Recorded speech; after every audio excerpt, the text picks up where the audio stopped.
বন্ধুরা আরেকটা রেসিপি আপনাদের সাথে শেয়ার করছি, সেটা হচ্ছে সিম পোস্ত। আমি সিম কেটে রেখেছি, ভালো করে ধুয়ে নিয়েছি, দুটো কাঁচা লঙ্কা আর পোস্ত বেটে নিয়েছি। কড়াইয়ে তেল গরম করতে দিয়ে দিয়েছি। সিমের অনেক রকম রেসিপি সবাই বানায়, সিম ভাজা, সিমের সবজি খেতেও ভালো লাগে, সিম সব মিক্সের মতন চচ্চড়ি, সবাই সিম কাজে লাগে। তো আজ আমি ভাবলাম একটু সিম পোস্তই বানাই, যেহেতু আজকে নিরামিষ খাই সেহেতু সিম পোস্তই বানিয়ে দেখাচ্ছি। কড়াই তেলটা গরম হয়ে গেছে, আমি এবারে সিমগুলো ভেজে নেব।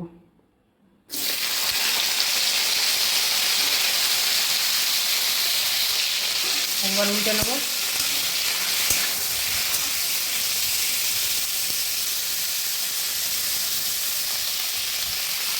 পরিমাণ মতো লবণ দিয়ে দেবো।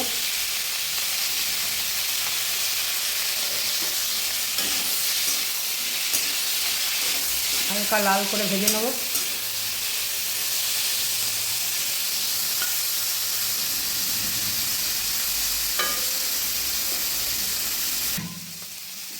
হালকা করে ভেজে নিয়েছি, এবার আমি জল দিয়ে দেবো।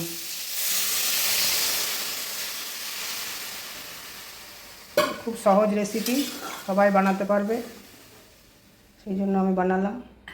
কম সময়ে তাড়াতাড়ি রান্নাটা হয়। হালকা একটু চিনি দেবো, টেস্টটা ভালো লাগবে। আমি ঢাকা দিয়ে সেদ্ধ করে নেব।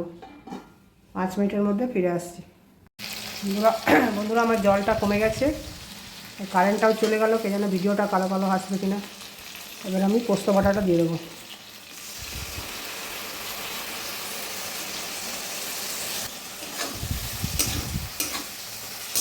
ভালো করে সব সিমের সাথে মিশিয়ে নেব।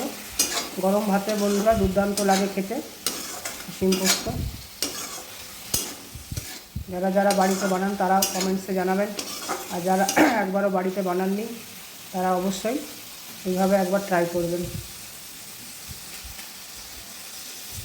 সিম পোস্তটা বানানো হয়ে গেছে, এবার আমি কড়াই থেকে নামিয়ে নেব।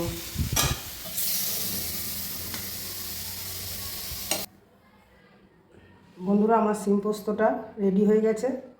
এইরকম ঝরঝরে সিম পোস্ত ভাজা ভাজা খেতে খুবই ভালো লাগে গরম ভাতের সঙ্গে। যদি রান্নাটা ভালো লেগে থাকে তাহলে প্লিজ একটা লাইক, শেয়ার আর সাবস্ক্রাইব করতে ভুলবেন না।